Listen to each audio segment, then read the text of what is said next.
to the Motocross Supercross podcast. What is up, everybody? We are coming back to you with episode 83 of the Motocross Supercross podcast. High Point Round 4 is in the books. This week, we are going to Muddy Creek, Tennessee. I'm Adam here with Claudio. What's up, Claudio? Yo, what's going on? There is a lot of stuff actually going on.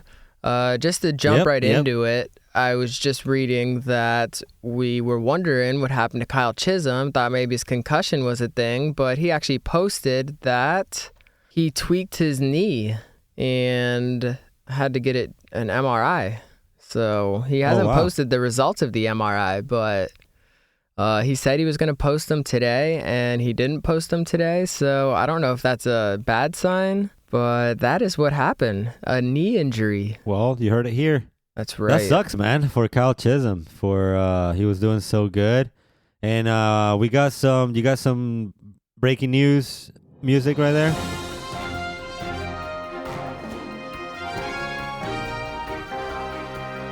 Ding, ding, dude. I got some news about Brock Tickle. Oh, you got some news about Brock Tickle, too? Brock Tickle, yep. He's still suspended.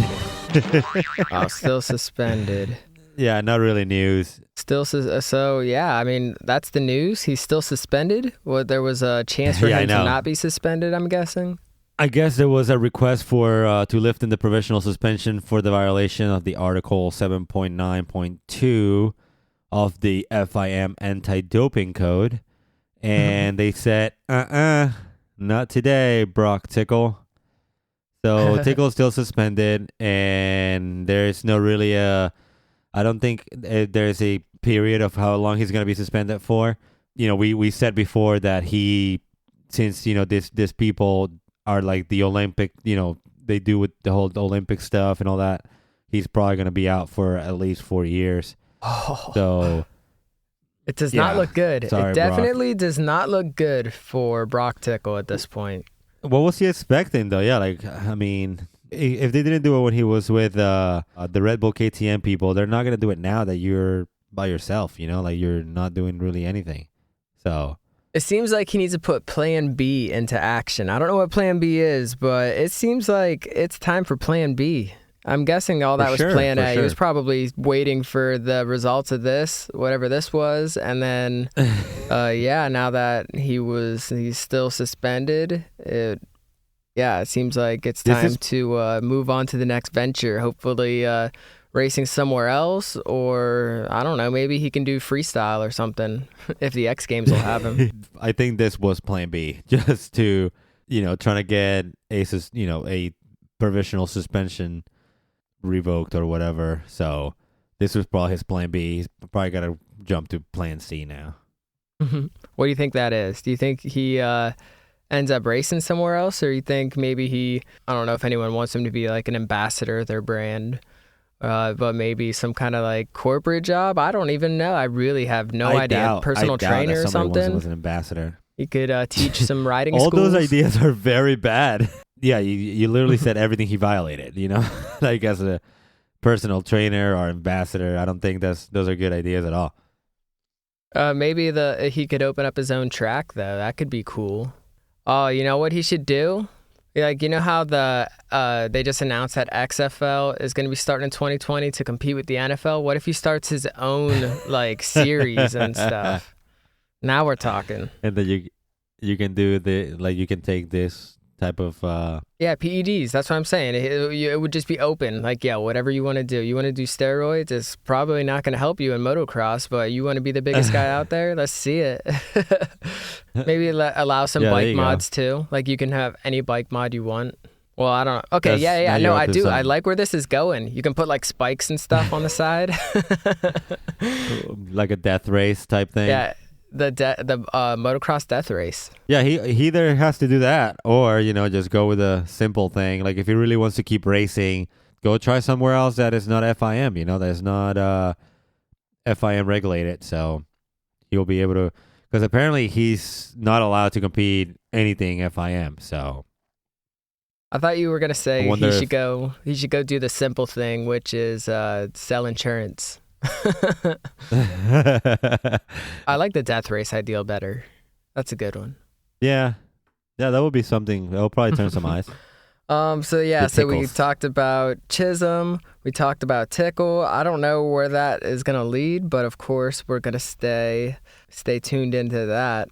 Another thing that was funny was Ken Roczen. Well, you know how he crashed on the start, and we're like, yeah, he definitely got a foot peg to the back and stuff, and he got run over and all that. Well, he said it's funny because he posted the helmet video from Benny Bloss and said, "No wonder I've been feeling like a train ran over me all week." It was Benny Bloss. So Benny Bloss was the train. You have to see the video for yourself. It's not like clear as day, but you could see Ken Roczen on the ground and Benny Bloss like pretty much hit him with like his left like boot area and then fall over. That's crazy. Yeah, so it was funny that it was kind of like a troll move. He kind of trolled him like, yo, this is what happened to me. Benny Bloss ran over me, and then using his video, it's kind of funny. That is funny because Benny Bloss, he's the biggest guy out there, and so that's gotta hurt. I don't know what he weighs, but if a giraffe, you couldn't say a train. He should have kept with the giraffe theme, you know? He could have said he got stampeded or something. Yeah. Now you're talking. That was funny. Got stampeded by a giraffe. Anyway, what else is on here? Phil Nicoletti says, now this is us. This kind of, we're living this life right now. He tweeted, "It's nice when afternoon thunderstorms blow in on the East Coast. It cools it down for a little bit. The problem with that is makes for a scorcher tomorrow." And we can relate to that here. It was 95 degrees today here. It's hot, bro. Yeah, it's so hot, dude.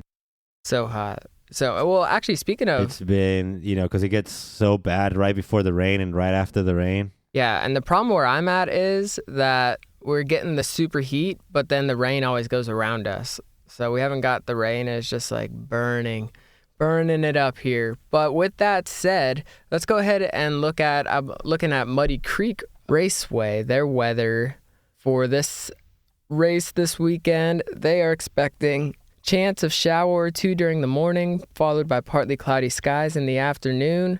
High of 84, wind southwest at 10 to 20 miles an hour, chance of rain 30%. So actually it might be just perfect. High of 84, can't complain.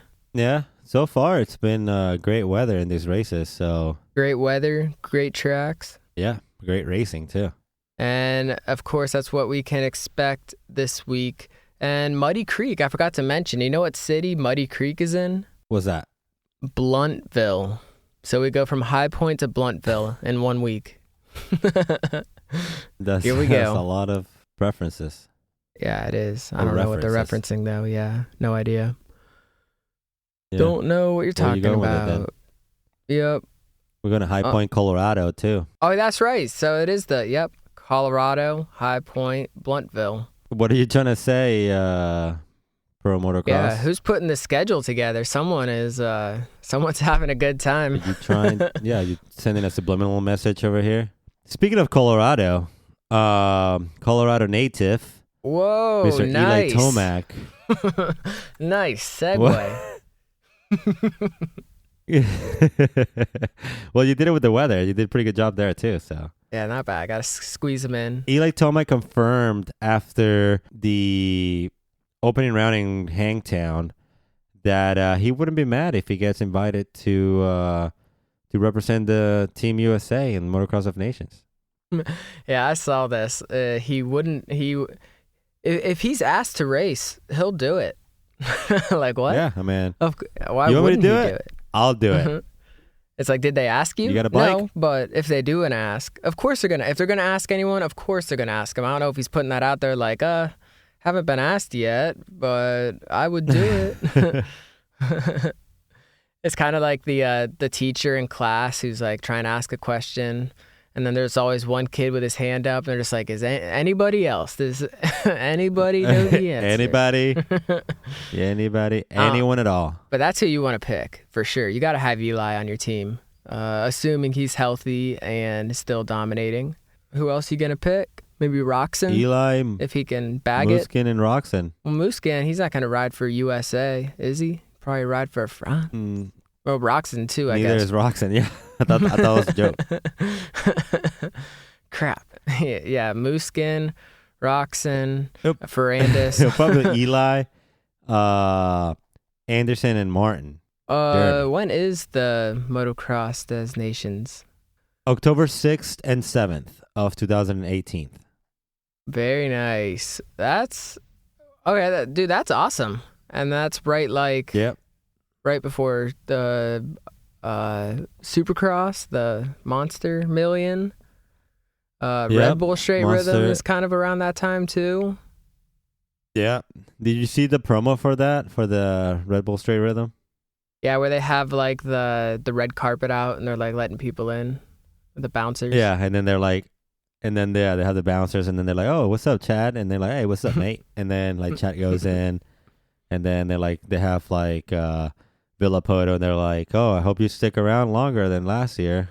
And then and then they have like Muskin, and then he's like, "Oh, I'm the champ. I've never lost here." And they're like, "You can't come in though. It's only 2 strokes." And they said, "Nope." And he has to like turn around and leave. Yeah, I thought that was funny. That was pretty good. A lot of the dirt bike stuff sometimes comes off super corny, but yeah, that shit made me laugh. That was good.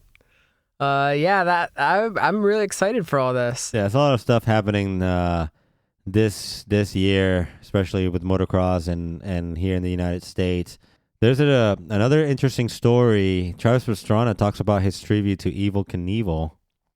Yeah, we talked about how he was going to recreate a bunch of Evel Knievel jumps on one of our shows, but now that we're getting closer, what's being said about it? Well, on July 8th, the History Channel, in conjunction with Nitro Circus, will live televise Pastrana's attempt of the 3 of Knievel's iconic stunts, and he's going to ride a Indian Scout FDR 750. Yeah, I know. That's crazy, right? Dude, this is badass. What'd you say, July 8th? Yeah, it's going to be a 3-hour event. He will attempt jumping 52 plus cars. Then he's going to jump 16 buses. And then he's going to jump the Caesar's Palace jump. So that's crazy. Dude, I am definitely going to be tuning into that. That is sick. Yeah, I can't wait for that. Hopefully he doesn't get hurt on like the first one, you know. He's doing all 3 of them. Hopefully the first 2 go well so we can at least see the last one, because you just never know with Travis. That's what I was just thinking. I'm like, well, hopefully he doesn't crash on the first one or second one. Yeah, what would they do for the 3 hours? They're like, just start dancing or something. Well, I'm sure there's a lot of preparation. There's probably going to be a break in between. They'll probably have the Nitro Circus people out there and, do some stunts in between. Heck yeah. Because, I mean, it's just a jump, but it takes a lot of preparation, a lot of, just, I guess, just mentally and physically, and especially if you're doing all 3 and at once, at the same day. So, all right, let me throw a hypothetical out there.